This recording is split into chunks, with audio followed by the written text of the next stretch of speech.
DSR 70% 이상의 대출자가 299만 명이다. 거의 300만 명이 원리금 부담에 생계가 엉망이 되어 있다라고 봐야 됩니다. DSR 70%다. 자기가 벌어들이는 소득의 70% 이상을 빚감대 쓴다라고 보면 맞습니다. 300만원 벌면 210만원을 빚감대 쓴다라는 거죠. 어떻게 삽니까? 못 사는 거죠. 아예 답이 없는 거죠. 그런데도 지금도 집값이 오른다는 등, 주식이 오른다는 등, 프리미엄 어쩌고저쩌고 개소리하는 이들이 너무 많습니다.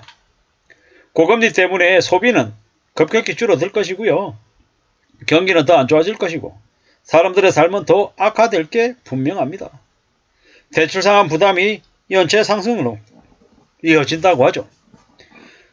금융당국이 모니터링을 강화할 필요가 있다고 얘기하는데 사실상 답이 없는 거죠.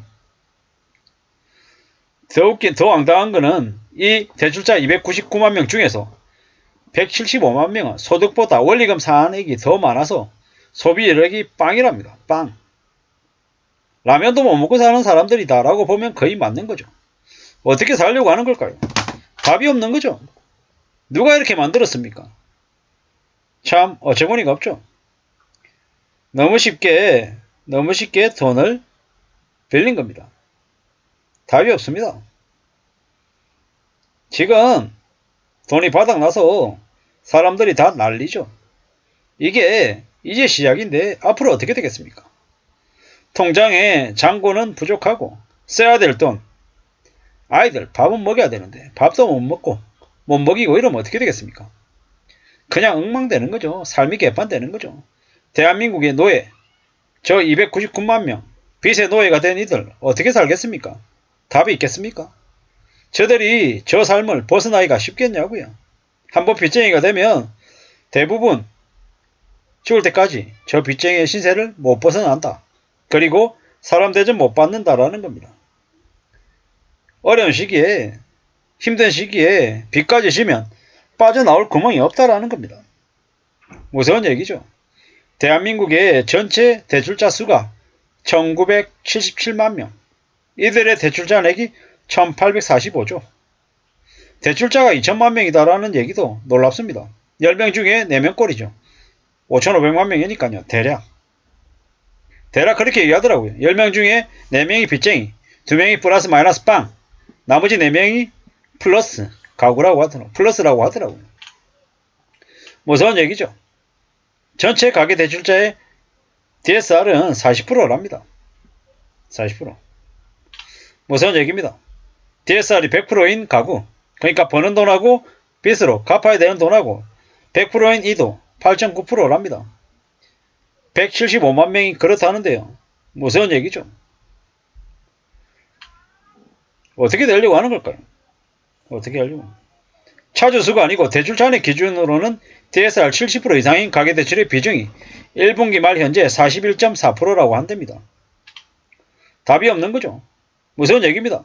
다중채무자의 평균 DSR은 62%. 3곳 이상의 금융권에서 빚을 진 사람들의 이름을 다중채무자라고 합니다. 무서운 얘기입니다. 저게 숫자로 쭈르륵 나오니까 그냥 무덤덤하고 무디어지는 것 같습니다만은 저들의 삶이 어떨지 참 끔찍하죠. 빚낸다라는 걸 너무 쉽게 생각한 이들이 앞으로 겪게 될 지옥입니다. 무서운 얘기죠. 빚을 너무나도 쉽게 생각하는 사람들, 그들이 그 빚을 평생의 짐이라고 생각하면 어떻게 되겠습니까? 미치는 거죠. 빚의 복수가 시작되는 겁니다. 빚을 안 지기만 해도 살 수 있는 힘이 생깁니다. 현대 빚을 지면 답이 없는 거죠. 답이. 옛날에는 빚잔치라고 하는 게 있었습니다. 자산을 채권자한테 다 넘기고 빚을 청산하는 거죠. 이제 그런 거 없죠. 빚이 없으면 위기도 없다라는 서양 격언도 있습니다. 한국 속담에도 그런 말이 있습니다. 병 없고 빚 없으면 산다.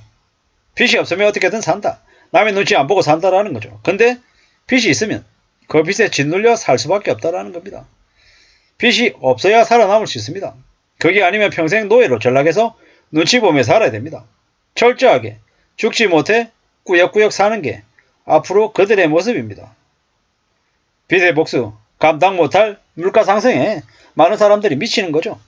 자영업자 대출이 1000조가 넘었고 저 DSR 70% 이상이 299만 명이다. 무서운 얘기입니다. 가계대출이 GDP 대비 100%를 넘은지는 꽤 됐고 가계 소비가 줄어들고 경제 성장률 낮아지고 악순환에 이제 해고도 늘어날 것이고 주식과 부동산과 코인 모두 다 불황으로 빠지고 답이 없는 거죠. 대출 받아서 주식했다가 부동산 투자했다가 돈 날리고 돈 묶이고 갚아야 될 빚은 많고 허리띠 졸라매고 악착같이 살아도 생활은 나아지지 않고 어떻게 되겠습니까? 그 엄청난 경제적인 고통 벗어날 수 있겠습니까? 경제적인 어려움을 좀 탈피하려고 주식도 하고 코인도 하고 부동산도 했지만 실제로는 더 빚이 불어난 거죠.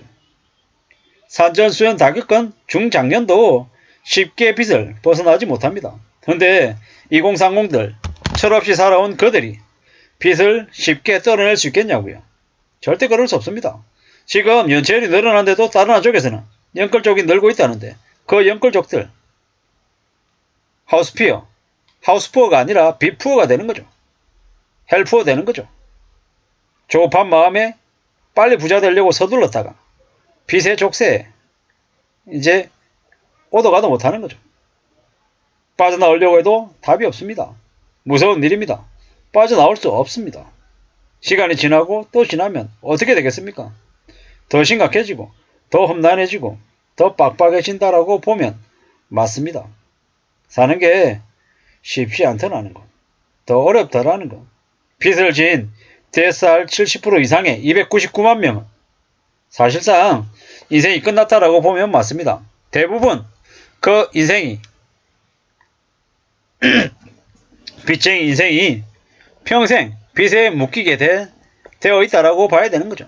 이제 금리가 4%에서 6%가 아니라 8%에서 12%까지 2배 이상 오를 거다라고 봐야 됩니다. 집값 떨어질 거고요. 주가도 엄청나게 내려갈 걸로 보여집니다. 파산과 경매가 늘어나고 앞으로 내년부터 2024년부터 미국도 경기 침체가 있을 겁니다. 미국이 24년, 25년 경기 침체를 겪고 그 이후에 26, 7, 8 한국에도 엄청난 후폭풍이 올 것 같은데 과연 26, 7, 8까지 지금의 빚을 진 이들이 견딜 수 있을까? 못할 것 같다는 생각이 듭니다. 지금도 극단적인 선택을 하는 이들이 엄청나게 많은데 점점 더 시간이 지나면 지날수록 더 많아질 것 같습니다. 조심하며 지내야 되겠습니다. 이상입니다.